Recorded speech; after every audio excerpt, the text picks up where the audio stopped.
other Jesuits and a lady, and they're up at the, what was now San Jesuit Spiritual Center, quote unquote. It was a novitiate for many years, first started in 1930.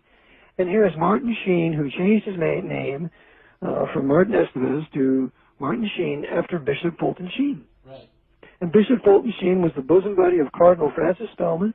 Bishop Sheen was also a Mason. Bishop Sheen was a very sinister individual, and Martin changes his name to match that of the bishops. Okay, Martin Sheen is a coadjutor, and he is highly praised by Alex Jones. Without Alex Jones ever mentioning Martin Sheen, is Jesuit connected. And of course, I connect him to his narration of the secrets of the Titanic, put forth by National Geographic in 1984, and I used a picture off that in my book. And so it shows that the Titanic was very much involved with the Jesuits, because the man who took pictures of those on the Titanic was Francis M. Brown, who was a young Jesuit at the time, and Martin Jones narrates about the priest on the Titanic. The lucky priest departed to Queenstown. And by the way, someone had offered the priest the Jesuit passage to New York, and he sent a letter to his provincial, and the provincial had a one-sentence response: "Get off that ship." Yeah. Provincial. Right. So here we have Sheen's connection to the Jesuits, and that's Jones' connection to Sheen. Another interesting thing here is we have a strong connection between Alex Jones and Pat Buchanan. Now, Pat Buchanan is the dean of fascism in America. Pat Buchanan is a right-wing Roman Catholic. He is a member of the Knights of Malta. He was Georgetown Jesuit trained. He was trained at Gonzaga High School, I believe, in Washington, D.C., and he was trained by Jesuits at Georgetown University. He is a beloved papal Knight of Malta, occupying the right wing of what the Jesuits want to control in right-wing fascism here. Pat Buchanan is also an intimate friend of Nixon's speechwriter, John McLaughlin of the McLaughlin Group.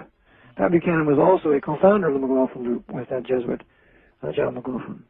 So John McLaughlin is a very evil, very sinister, very haughty, bombastic Jesuit who has a regular program on in this country called the McLaughlin Group, and you can watch it to your utter chagrin as you watch his body language and voice. Yeah. Pat Buchanan is connected to him, and thus we have Pat Buchanan connected to the Knights of Malta at the highest levels. This also includes Alexander Haig. Pat Buchanan was a dear friend of the Reagan administration. The Reagan administration was absolutely controlled by the Knights of Malta. Yeah. Okay? So it's this Pat Buchanan that Alex Jones is having on a regular basis on his program. And I have a gentleman on my email list. He's a pastor, Pastor Keeter, who went up to John McLaughlin and he asked him, or went up to Pat Buchanan and said, "Please tell me about the Federal Reserve Bank. Is that not foreign-owned? Shouldn't we abolish it?" Buchanan looked at him, laughed a little bit, turned around and walked away. Yeah. Pat Buchanan will not address anything about the Federal Reserve Bank because, of course, it's run by the Knights of Malta. Right. Particularly Tom McDonough. Yeah. Tom McDonough. He is a CFR member and a Knight of Malta, Irish Roman Catholic. He was the head of the New York Federal Reserve Bank for many years. So Buchanan will not be traced by the Knights. Another interesting connection in this 9/11 Truth movement by the Knights of Malta. This Daniel Sheehan was a Knight of Malta, and he was the foremost attorney for the Jesuits Christic Institute, which is a left-wing institute, mentioned by Bo Greitz in his book called To Serve.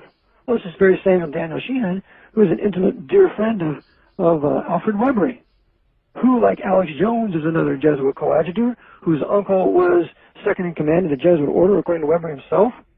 And thus we have the Knights of Malta occupying the entire 9/11 Truth movement. And we see again the Knights connected to Alex Jones. We go a little bit farther here. In 2007 of this year, Jones spoke at the Catholic St. Edward's University. Eric? Yes. Is it possible that Sheehan, this lady who's is there any relationship between her and the Jesuits? I don't know. That's a very good question. I know she's Roman Catholic. No. And maybe there is a connection between her and Daniel Sheehan. Yeah, and maybe her son isn't dead at all. Yeah, that's a possibility, but she most assuredly is getting the press. I mean, the fascist right-wing Fox News press is giving her plenty of press. Yeah, and they don't give press to people who really are genuine troublemakers or That's right. Yeah, That's right. There's a good chance that she's an agent provocateur. That's right. So, by the way, you heard it first here at Cloak and Dagger. Yes. And what are the provocateurs? World, folks. Mm-hmm. And what are the provocateurs doing? They're driving the white people of America, Catholic, Protestant, atheistic alike, into right-wing fascism. That's what it's all about. Every arrow, every string to their bow is being used to drive the white people into right-wing fascism. And thus, this is what we have here with Alex Jones, creating fear and terror against this coming police state. And what are the American people supposed to do? Go right into the arms of the right-wing fascists at Fox News and other nights of Malta, which Alex Jones entertains on his program. Jones is, by the way, speaking at St. Edward's University, and I forwarded this around. People can download it. And he tells there that his sister, who is an adopted Asian girl, attends that college there in Austin, Texas. And he calls the institution, St. Edward's University, quote, a fine institution. Fine institution. That's great. Another thing that Alex Jones did is he interviewed David Meyer de Rothschild on global warming. You know, can you see Bill Cooper interviewing David Meyer de Rothschild? I don't think so. It's ridiculous. This is one of the Rothschilds. Yeah. So now he's affiliated with the Rothschild dynasty, who are also, by the way, papal knights. F. W. Rossi was right in his book, The Rulers of Evil, showing that the Rothschilds are nothing more than the keepers of the Vatican Treasury. Yeah. They're the banksters for the Pope. Including the Bank of England, Federal Reserve Bank, all banksters for the Pope. So here we have Alex Jones entertaining this man. I was listening to this speech that he gave at St. Edward's College, and he calls Henry Kissinger the kingmaker, as though he's some sort of absolute authority here. I have a picture showing Henry Kissinger with the Bilderbergers, and there's the Pope standing a few feet away from him, and Kissinger's just looking at the Pope, looking at Pope John Paul II like he's a wonderful man, that mass murderer. Yeah. The one who worked at I.G. Farben with the SS in the World War II, the Pope's Crusade. So, Kissinger is no more the kingmaker than David Rockefeller. They're both Knights of Malta, both P2 Lodge, Monte Carlo Lodge, according to Leo Zagami, and they are both absolutely papal slaves of the Jesuit order. I have a picture of Kissinger and Alexander Haig together doing their dirty work. Alexander Haig's a Knight of Malta. His brother Francis Haig is a Jesuit, and Kissinger himself being affiliated with coming out of Roman Catholic Bavaria out of World War II and being affiliated with all these high SS officers, like what was it, Kramer? Fritz Kramer? Fritz Kramer. Kissinger was trained by him. Yeah, at Oberammergau. So here, and by the way, I have another Jesuit who was involved with the BMD at Pullock, who is Karl Radner. Karl Radner was a Jesuit, a very powerful Jesuit in Germany, a German-Austrian Jesuit, who just happens to get stationed at Pullock where they're building the BMD. And this is about the time Kissinger is in Germany, being groomed for his purposes there. So we have Kissinger as a papal knight, and yet Alex Jones will never connect Henry Kissinger to the papacy, either through the Bilderbergers or through his audiences with the Pope. Right. So again, here's another problem with him. Yeah. I'd like to read a couple more things here from my people in my email group.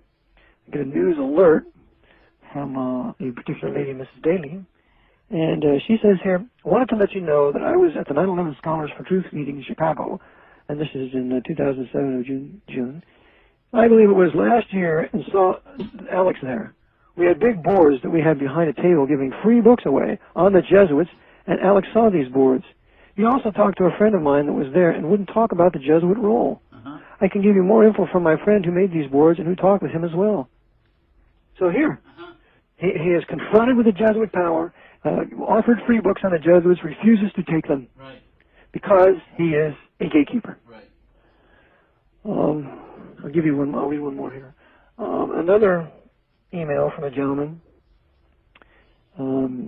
He says here, I did send a notice that Alex Jones avoided the Jesuit word.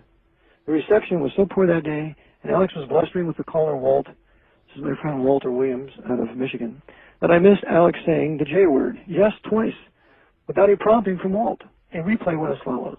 The caller, Walt from Michigan, was very easy talking about Catholic control of world events and the intelligence agencies and Illuminati. No mention of Jesuit yet. Then Alex jumps in and says, I know that Adam Weishaupt was a Jesuit and was involved in the formation of the Illuminati. Walt continues about the popes had been after the English kings and Protestants to come back under Vatican control. Then Alex jumps on him. Quote, oh, you're saying that King Henry VIII was a good guy? Walt continues, this is typical Jesuit rhetoric. They always want to put down Henry VIII. If it wasn't for Henry VIII, there would have been no split away in the creation of the Anglican Church. Has 39 articles, which utterly condemns the Pope and his temple power. Right. Okay, so there's always a damning of Henry VIII. Yeah, yeah. We go on here farther, and it says, Wall continues, they did not say that. Then continues politely about Catholic intervention in world events through secretive orders. Alex jumps on him with, you were probably going to say it's the Jesuits who control the secret societies, the Masons, etc. Walt then, still calm, continues with the thread. Quote, that I did not mean the Jesuits so much as the Franciscans who had conducted the atrocities in Serbia. So, anyway, Alex Jones did mention the Jesuits twice on this particular broadcast, but it was in a condescending fashion, as though, Walt Williams, who I know personally and knows much about the Jesuits and the Reformation, had not a clue of what the Jesuits were about. So again, he's operating as gatekeeper. Yeah. Another time, someone asked him for me to be on his show. Not that I'm anybody important, but there could be anybody on there that would deal with the Jesuits, like Bill Hughes or Darrell Eberhard or